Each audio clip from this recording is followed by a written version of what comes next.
करदम जी के घर में कितनी शालीनता का परिचय देवभूति जी ने दिया है।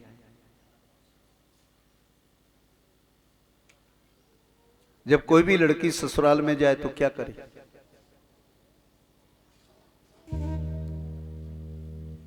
पहली बात, जब माता पिता बेटी का कन्यादान कर दें तो जब बेटी ससुराल में पहुंच जाए तो बेटी के दाम्पत्य जीवन में कभी माता पिता को कोई हस्तक्षेप नहीं करना चाहिए।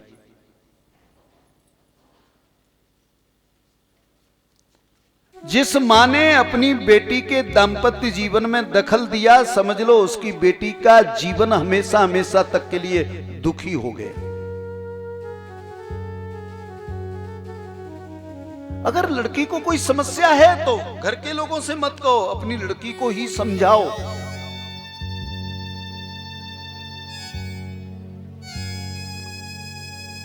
आज के युग में लड़की जब ससुराल जाती है तो वहां ससुराल में सामंजस्य बिठाना बड़ा मुश्किल का काम होता है महाराज, क्योंकि आज की लड़की वेल एजुकेटेड होती है। सबसे बड़ी समस्या है। हर मां बाप ये सोचता है कि मेरी बेटी उस घर में जा रही है, अब ये एडजस्ट हो पाएगी कि नहीं।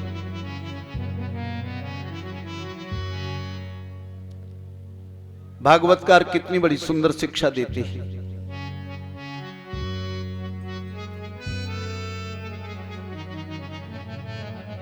मैत्रेयोवाच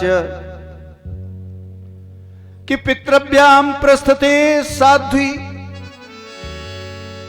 पतिमिंगित कोविदा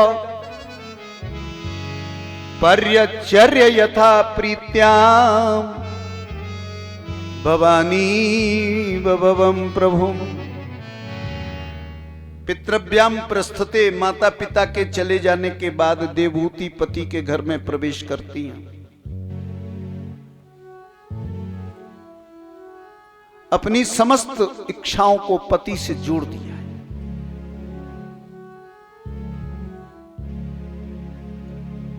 लड़की जब ससुराल में जाए तो किसी प्रकार की कोई बहुत बड़ी अभिलाषा लेकर न जाए। हो सकता है कि उसकी ससुराल इतनी बड़ी न हो जो उसकी मन की अभिलाषाओं को पूरा कर सके।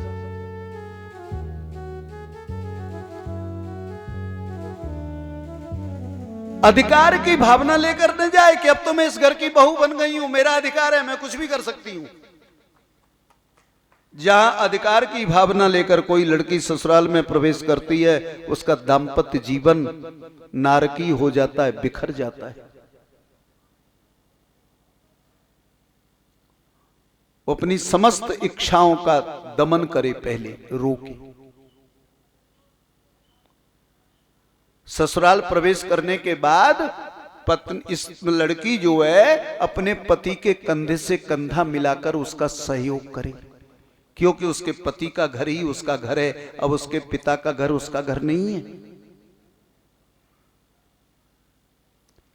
जिस लड़की जो समझदार होगी, हो सकता है महीने 15 दिन 2 महीने 4 महीने वहां की व्यवस्था के कारण कुछ लोग स्त्रियां बड़बोलो होती है ना, मालूम है ना आपको। कितना भी अच्छा करो लेकिन कोई कोई की आदत होती है, कोई ना कोई व्यंग जो है उस लड़की के ऊपर कर ही देती है। ये व्यंग हमेशा चलने वाले नहीं है, उस लड़की को धैर्य रखना चाहिए।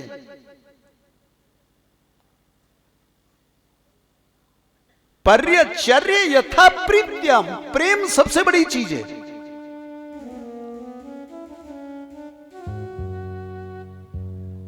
वो पति के मनोनुकूल चले। कहीं कोई अव्यवस्था हो रही है, पति के साथ बैठकर वार्तालाप करे, विचार विमर्श करे। लेकिन कुछ लड़के जो होते हैं ना,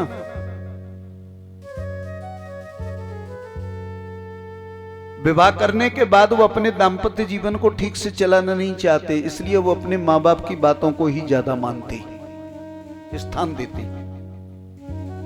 इसका अर्थ ये नहीं है कि कोई मां बाप की बात को नहीं सुने, उनकी आज्ञा को माने, बिल्कुल माने, लेकिन अपना सहयोग पत्नी से ले, उसे शिक्षा देकर, उसे समझाकर, उसे बताकर।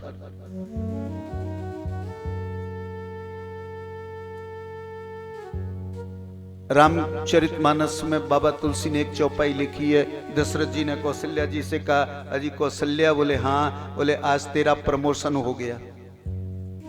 जब सीता जी घर में आ गई ना, तो बोले आज तुम्हारा प्रमोशन हो गया है। बोले प्रमोशन कैसे हो गया? बोले अभी तक तो तुम इस घर की बहू थी, लेकिन आज से तुम क्या बन गई हो? बहू जब घर में आती है तो क्या बन जाती है घर की बहू? सास। नहीं बनती सास।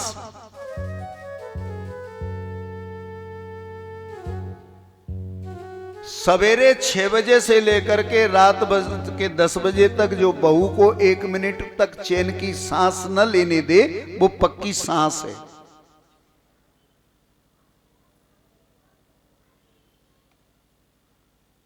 वो सास नहीं है। सास साहस। बोले किसका साहस? बहू का मनोबल। बोले कैसे मनोबल बनेगी? जो बहू को हर तरह से उसके मनोबल को बढ़ाती रहे। तुम्हें ये करना है, ऐसे करो, ठीक है, थोड़ी देर बाद करना, अभी मैं तेरा सहयोग करूंगी। वो सास सास नहीं होती कि बहू आज ही घर में आई और दूसरे दिन से दरवाजे पर बैठ गई।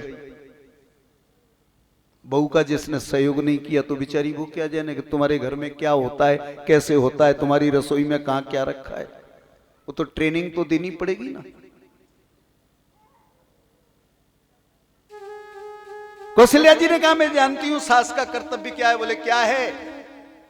बोले सास का कर्तव्य घर में बहू आने पर उसे 1 मिनट का सांस मत लेने दो, इसलिए मैं सास बनकर बता दूंगी। दशरथ जी ने कहा बहू तो तुम्हारे आज आई है, ये शिक्षा कहां से मिल गई? बोले कहा मेरी पड़ोसन के घर में पहले से बहू आ गई थी ना, तो मैं रोज देखती हूं। गोस्वामी जी क्या कहते हैं? बधू लड़किनी, ये दूसरे घर की बेटी है, लड़की है, चाहे बड़ी कितनी बड़ी हो गई है, लेकिन वो मां बाप के घर में ना कभी कोई काम नहीं करती। उसने तो चौका भी ठीक से नहीं देखा है मां बाप के घर में। तो कि बधू लड़किनी पर घर आई और राखी नयन पलक की नाई। आपके आंख की रखवाली कौन करता है? ये पलक।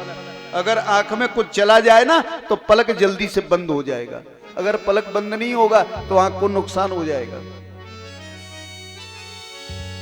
बहू आंख है, सास पलक है। दशरथ जी ने समझाया कौशल्या जी को, बधू लड़किनी पर घर आई और राख्यो नयन पलक की नाई। जैसे नेत्र की रक्षा पलक करता है, उस तरह से बहू की रक्षा जो है सास को करना जरूरी है। लेकिन सास कब रक्षा करेगी? जब बहू अपना परिचय देगी घर में जाकर के, मैं तुम्हारी बहू बहू बहू हूं, बहू मैं तुम्हारी नकल हूं। तुमने घर को कैसे चलाया, किस तरह से चलाया, वो शिक्षा मुझे चाहिए, जिससे मैं हूं बहू तुम्हारे जैसी बन सकूं। पितृभ्याम प्रस्तुते साध्वी पतिमिंगित कोविद पर्यचर्य यथा प्रीत्याम भवानी भवम प्रभु। देखो एक बात और,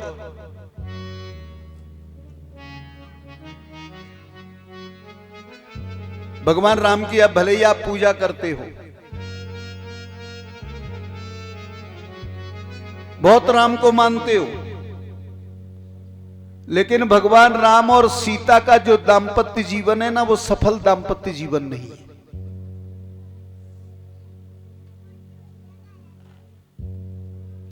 सीता जी भी राम जी से बिछुड़ करके अंतिम अवस्था में रही हैं। पति से अलग रही। इसलिए राम जानकी का सफल दाम्पत्य जीवन नहीं है। कोई किसी को आशीर्वाद देता है तो कभी नहीं कहता है कि तुम्हारा जीवन राम सीता जैसा हो। रुक्मिणी और कृष्ण का भी सफल दाम्पत्य जीवन नहीं है। राधा कृष्ण की पत्नी नहीं है, राधा तो कृष्ण की परमालादिनी शक्ति है। अगर राधा शक्ति नहीं होती तो कृष्ण का कोई अस्तित्व नहीं होता। सती और शंकर का सफल दाम्पत्य जीवन नहीं है। अभी सती की कथा आ रही है।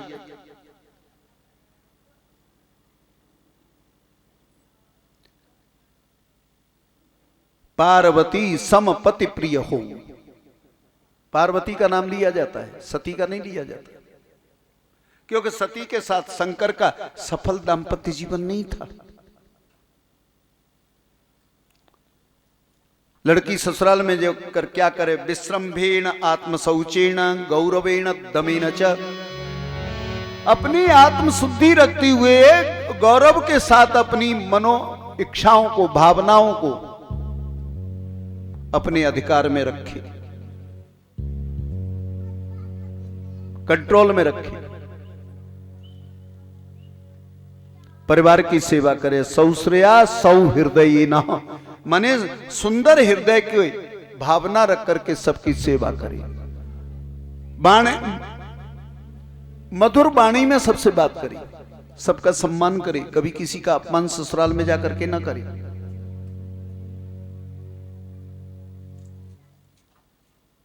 अगर अधिकार की बात करोगे तो समझ लो उस लड़की का जीवन कभी सुखी नहीं हो सकता। हर माता पिता चाहते हैं हमारे 4 बहुएं हैं, हमारे 2 बहुएं, इनको क्या क्या व्यवस्था करना है। हर माता पिता सोच समझ करके व्यवस्था करके रखता है और सहयोग करता है। लेकिन लड़की जाते से ही कह दे कि नहीं जी हमको तो अलग रहना है और ऐसे रहना है, उससे जीवन नहीं चलता। ही ध्यान रखो।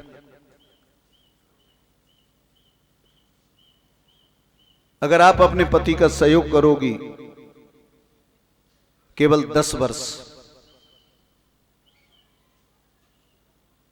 करदम जी ने विवाह तो कर लिया, तपस्या में लग गए। विवाह के साथ तपस्या में संलग्न हो गए। देवूति जी ने ये नहीं कहा कि तुम तपस्या क्यों कर रहे हो। तपस्या माने कर्म। जब कोई भी लड़के की शादी होती है, महीने भर शादी की खुशी रहती है, उसके बाद तो उसे कर्म करना ही पड़ेगा। जब तक वो कर्म नहीं करेगा तब तक अपने जीवन में खुशहाली कैसे लाएगा, पति को प्रसन्न, पत्नी को प्रसन्न कैसे रखेगा। इसलिए घर की कोई शिकायत अपने पति से न करें। अगर उसे तकलीफ है तो बातों ही बातों में अपनी तकलीफ का हंसते हंसते हुए वर्णन कर देना, तो वो लड़का भी आपका सहयोग कर सकता है। केवल 10 वर्ष महात्मा करदम ने तपस्या की और जब तपस्या से बाहर लौटे तो देखा देवहूति ने कितनी अच्छी तरह से आश्रम को संभाल करके रखा है।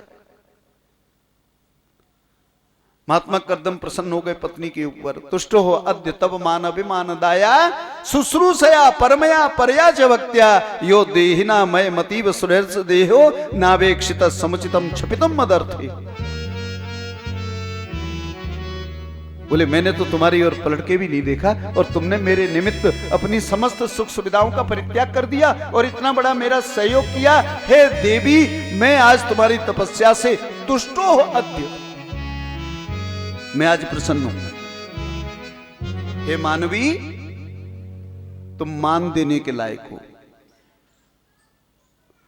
हमारे यहां एक ऋषि हुए थे, नाम स्मरण नहीं हो रहा।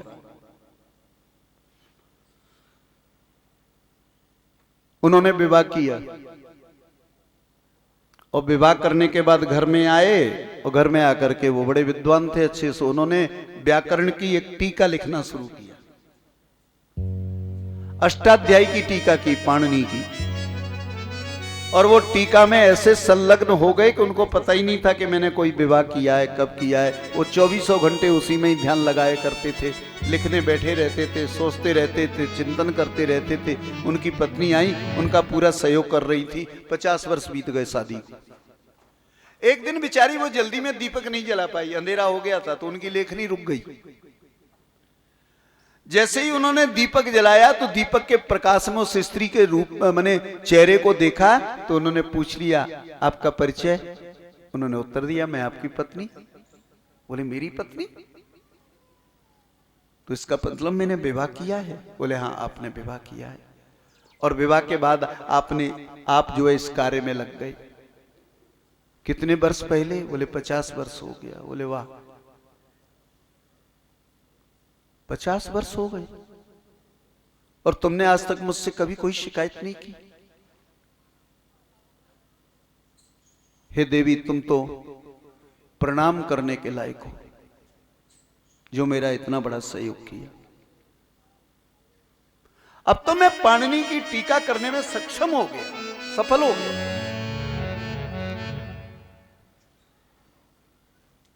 हे मानवी, मानदाया, मैं तुम्हारा सम्मान करता हूं, तुम अपना नाम तो बता दो कि तुम्हारा नाम क्या है। बोले, कहा भामती।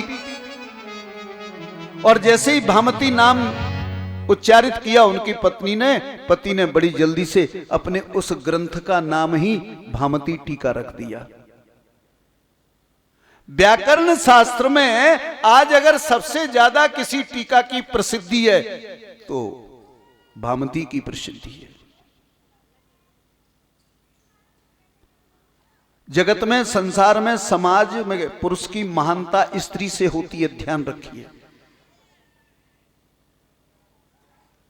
ये भागवती जगत में क्यों प्रसिद्ध हुआ? इतने ग्रंथ हैं। ये रामचरितमानस क्यों प्रसिद्ध हुआ? रामचरित में तो, राम कथा में तो बहुत से ढेर सारे रामायणे हैं और कोई प्रसिद्धि नहीं मिली, लेकिन रामचरितमानस को प्रसिद्धि मिली और भागवत को प्रसिद्धि मिली। श्री राधे, क्योंकि रामायण में, उसकी रचना में, रामायण की नींव में कौन है? तुलसी की पत्नी रत्नावली का त्याग है। अगर रत्नावली नहीं होती तुलसी की पत्नी, तो तुलसी कभी भी अपने जीवन में इतने बड़े रामचरितमानस की रचना नहीं कर पाते।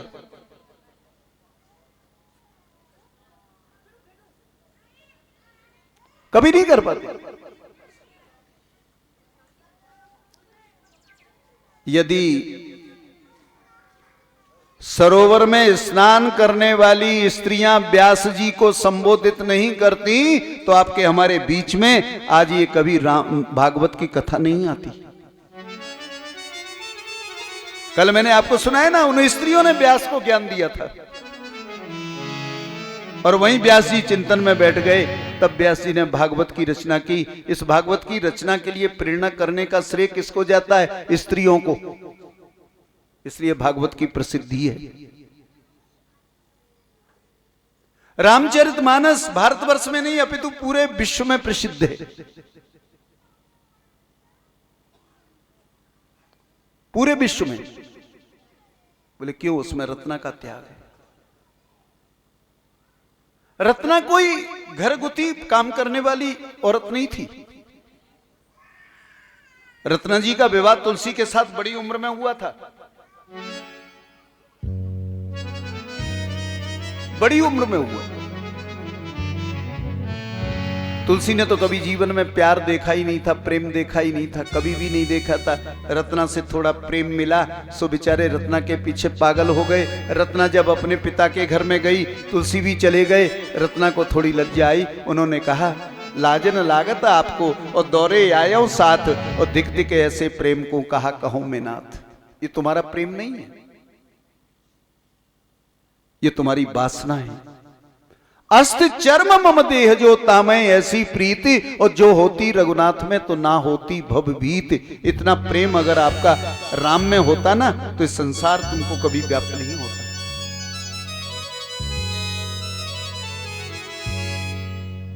अजीर रत्ना ने फटकारा नहीं था तुलसी को। रत्ना को ने तो प्रेरणा दी थी तुलसी के लिए। जानते हो तुलसी को ये शब्द कैसे लगे? उसी समय तुलसीदास जी ने रत्नावली के पैर पकड़ लिए थे।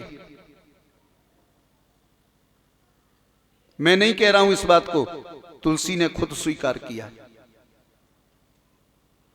अपनी पत्नी के पैर पकड़कर बैठ गए, रत्ना आज ये तुलसी तुमको विश्वास दिलाता है कि बिना राम की प्राप्ति किए बिना तुलसी कभी तुमसे मिलेगा नहीं। उन्होंने लिखा है, अब लौन सेनी अब नन सही हूं, अब तक जो बीता समय मेरा बीत गया, लेकिन अब नहीं बीतने दूंगा। अगर रत्ना को इस संसार की वासना से प्रेम होता तो अपने पति को कभी जाने नहीं देती। इन्होंने अपना रामायण पूरा लिख लिया, गोस्वामी के पद पर बैठ गए थे ये, तब रत्ना पति का दर्शन करने जाती है। गोस्वामी जी को डर लगा, पहले इन्होंने रामायण को पढ़ा, गोस्वामी जी के रामायण को। रत्नावली ने संस्कृत की प्रकांड पंडित थी, संस्कृत की अच्छी विद्वान थी रत्ना। उस रामायण को पढ़ा, फिर उनके मित्र से खबर भेजी मठ में। गोस्वामी जी ने कहा क्यों आई है रत्ना यहां? मैं रत्ना से नहीं मिलूंगा। रत्ना ने कहा तुलसी में हिम्मत नहीं है जो मेरा सामना कर सके। कह दिया ले आओ रत्ना को। रत्ना जब आश्रम में आई तो चारों तरफ पर्दा लगाकर भीतर बैठ गए थे कि रत्ना को देखूंगा कैसे। रत्ना जी हंसने लगी। तुलसी ने कहा क्यों हंस रही हो? बोले इसलिए हंस रही हूं, मैं कितनी भाग्यशालिनी हूं कि विरक्त होने के बाद भी मेरा पति मुझे आज तक भूला नहीं है। बोले कैसे कहती हो? बोले मेरा राम, तुम्हारा रामचरितमानस पूरा पढ़ के आई हूं और बता सकती हूं कि उस कथा को लिखते समय तुमने मुझे कब कब वहां देखा है। निरुत्तर हो गए थे तुलसी। तो तुलसी, रत्ना ने एक ध्यान रखो तुलसी, मैं मरूंगी उस दिन तुम्हारी गोद में सिर रख के मरूंगी। और ऐसा ही हुआ था। रत्ना का जब प्राण निकल रहा था तो रत्नावली के प्राण अंत के समय आ गए थे तुलसी, उनकी गोद में ही प्राण निकले थे। इसलिए रामचरितमानस की नींव में रत्नावली का त्याग है, इसलिए रामचरितमानस सारे जगत में प्रसिद्ध है। और भागवत में उन स्त्रियों की प्रेरणा है, इसलिए भागवत समस्त जगत में प्रसिद्ध है।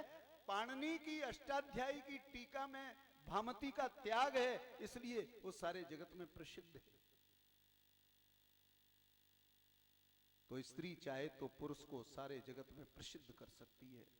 संसार का कितने भी महान से महान व्यक्ति क्यों न हो, किसी स्त्री ने उसके जीवन में त्याग किया होगा तभी उसे प्रसिद्धि मिली है। देवहूति जी ने अपनी पति की सेवा की, पति ने सम्मान किया उनका, एक सुंदर महल बनाकर। बोलिए गोपाल कृष्ण भगवान की, बोले वृंदावन बिहारी लाल की जय। सांवरिया केवल 10 मिनट का विश्राम है, केवल 10 मिनट का।